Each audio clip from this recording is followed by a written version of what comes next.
we'll be looking at the banking stocks since the announcement of the recapitalization policy of the Central Bank of Nigeria on the 28th of March. We have seen, banking stocks plunge by over 4%. Joining me now to discuss that and more is a financial analyst, Onome Ohwovoriole. Thank you, Onome, for joining us on the program this morning.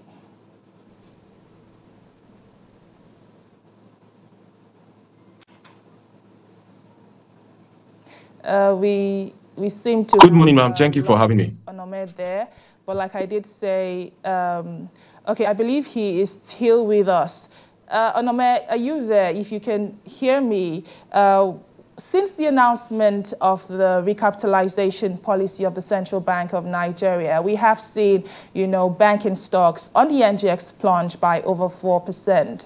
What do you make of that? And why would you say we are seeing the uncertainty around, banking stocks on the floor of the exchange? What exactly is the cause of that? So I think the issue is by the CBN policy, or the policy statement by the CBN.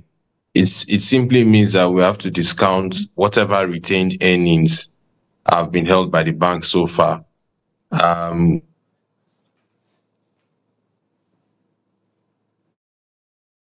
Which is quite worrisome, because the question, then what else do I have to discount when I'm analyzing them? And so that lack of clarity around retained earnings and why the CBN has decided that every bank in a sense has to raise fresh capital as what has led to the decline in banking stocks. That's the first thing. And the second thing is that obviously with equity raises or potential equity raises you're seeing, that's going to mean dilution of shareholders. I think as a rational investor, what you would do would be to exit and probably come back either in the middle of the fundraise or come back after the fundraise, depending on how things go. So those are the two reasons for the decline that you're seeing. Okay, we have seen, major losses come from, I'll say, JITCO and Access Holdings. We have seen JITCO lose about 34.7% of its share price. And also for Access Holdings, we have seen a lot of losses coming from there. And I know you have answered as to why, the stocks have plunged. But there are also, conversations around whether or not there is, market worry around in the minds of investors and market sentiment. Mostly, negative concerns around the market. Do you agree with that school of thought? Obviously, yes. So that's the reason why you've seen such a sharp decline. So I totally agree with that school of thought. Okay, you totally agree with that school of thought. We also have heard from the Securities and Exchange Commission as to, the guidelines that we do expect to come from SEC sometime this week to help, guide banks, especially in the area of, achieving the capital base. Are there any things that you think should come as part of guidelines from SEC? And what's, from the eye of a financial analyst, should we see or should we look out for? Clearly we would see SEC working in tandem with the CBN. As for the guidelines, I'm sure maybe there'll be guidelines pertaining to individual ownership, because some people feel that, look, chances of all the banks raising this much capital, it is going to be a tough ride for some banks. And that then means that you're going to have to see owners picking up a huge amount of the shares to be issued and all that. So I expect the sector at least lean on the side of the individual investor, and just generally make sure that when it comes to corporate governance, when it comes to funds being raised properly, and funds also being raised in a timely and transparent manner, they'll do that. So I think it's the usual things. This isn't the first recapitalization, so I think everybody has some form of experience in this space. just like you stated, this indeed is not the first, recapitalization that we are seeing come in the banking sector. And I'd just like to speak to, the deadline. We understand that banks have at least 24 months to meet the capital base, at least 2 years to, meet up with the capital requirement. But is that time enough? Because it seems as though the banks, are currently implementing the do I say rush or some sort of rush from my own point of view, but would you say the timing that the banks have is enough? Is it long enough? Is it short enough? What is your own view? I mean, I think the timing is long enough, but the bigger question people would ask is, where do you expect to deploy that capital to? That's the thing. That's people's question. Like, you're raising so much capital in a tough economy like this. Where do you expect to deploy that capital to? So I don't think the timing is an issue, especially for the tier one banks. They wouldn't have an issue raising the money. Maybe the tier two banks might find it a bit difficult, but I think the timing is fine because it's equity capital. A lot of these banks are cheaply valued even at current prices. So I don't think raising the capital will be an issue. I don't think the timeline given is an issue.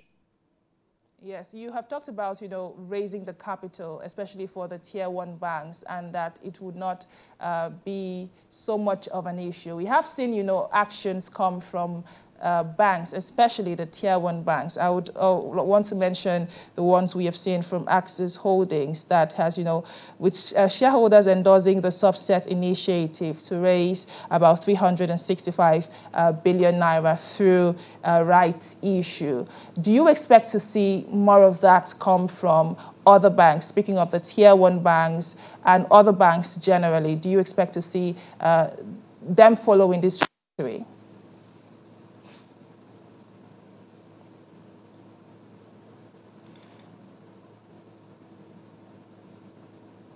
We seem to have lost Onome right there, but we were speaking to issues around, the recapitalization policy from the Central Bank of Nigeria. You will recall that on the 28th of May, the CBN had issued a public notice to banks and to microfinance banks as well, tier one banks, towards recapitalizing the banks, and with a certain capital base that banks are expected to meet in the next 24 hours. And I believe he is back with us now. We have Onome Ohwovoriole with us now.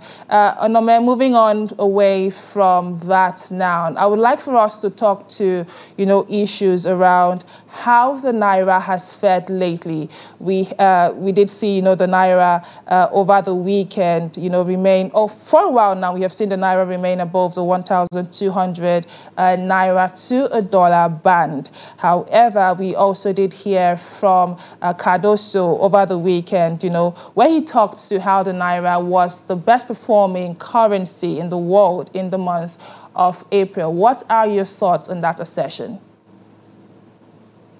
I mean, obviously, yes, if you look at the last few months, we've had an appreciation in the exchange rate, and that's to be expected. You've seen more effects coming to the market. You've seen more clarity around the rules and regulations around FX and all that. So that's to be expected. But I think that a month is too short of time. So far, yes, we've seen some stability, way much better than where we were 3, 4, 5 months ago. But I think a month is too short a time. And I think that the bigger issues on the fiscal side are yet to be solved, or fully solved. So it's early days yet. So far, so good, but it's not yet victory. So if we can have stability or relative stability for the next 1 year, I think that's when we can really call it a success. So it's early signs, but early days yet. But from your point of view, would you say that the efforts that we have seen come from the CBN are sustainable, in the long term? I mean, I think that the CBN has maxed out what they're supposed to do on their end, which is to say, using interest rates, at least create having realistic interest rates on investment securities that foreign investors can buy.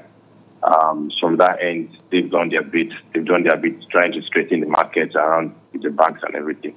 but we need the fiscal side of things to pick up. So yes, the CBN's strategies are sustainable, but we need this fiscal side to pick up the other end of the stick. Talking about the fiscal side, coming to a point of synergy with the monetary side, what would your recommendations be? Because if I'm speaking from my own point of view, I believe we have seen quite a number of interventions come from the Federal Ministry of Finance. But let us hear from you. What would you want to see come from the fiscal side, to collaborate the effort of the monetary side of government? I'd like to see an increase in oil production. We can do so much better. That means that we need to work out the security issues. We need to work out the fiscal issues. We need to work out issues around policy, for instance. I mean, you have so many key deals hanging. If you look at the whole Seplat MPNO deal, it's been hanging for months, right? So we need deals like that sorted out so people have the confidence to come into the oil space to pursue revitalization of those fields.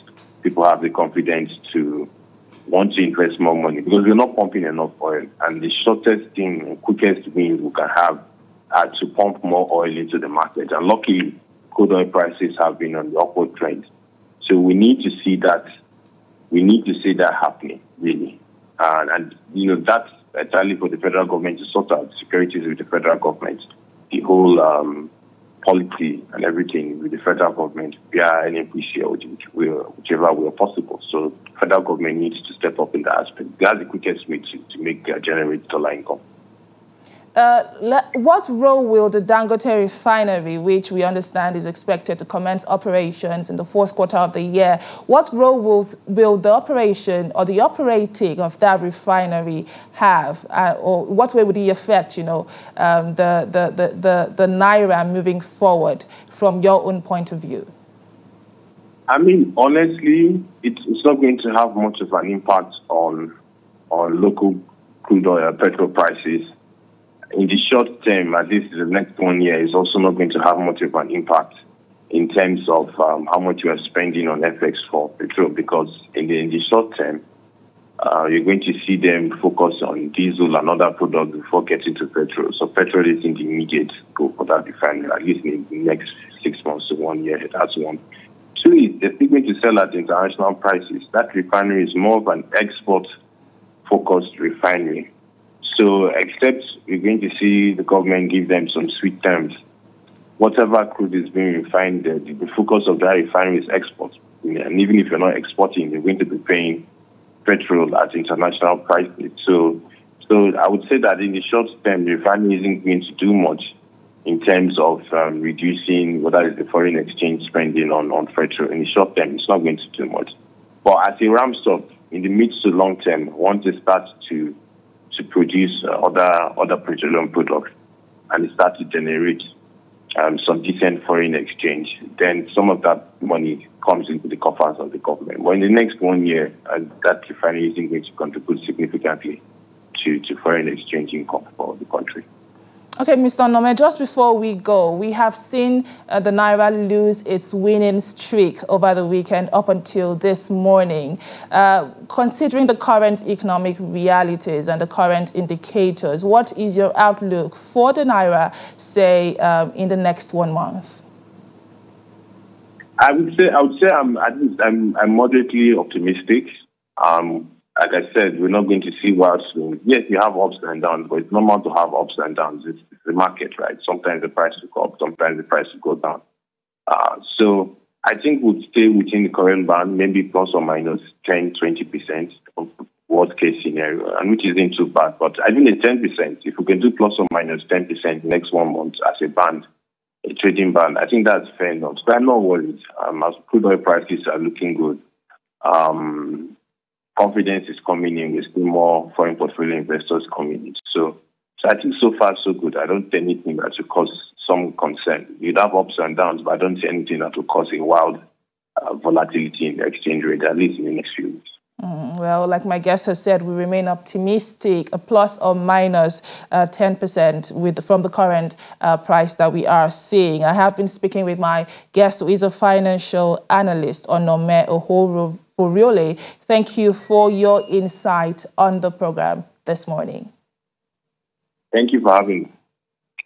Well, that is it, or that is the much that we can take on this episode of Business Daily. But join the conversation on social media and let us hear your thoughts. What are your thoughts on the bank recapitalization policy? A lot has played out lately, especially within the banking sector. We have seen banking stocks plunge by over 4% in 1 month. That is since the announcement of the recapitalization policy on the 28th of March. And what are your thoughts on how the Naira is currently faring? Unfortunately, we did see the Naira plunge over the weekend. But like my guest has said, there is indeed hope, and we remain optimistic.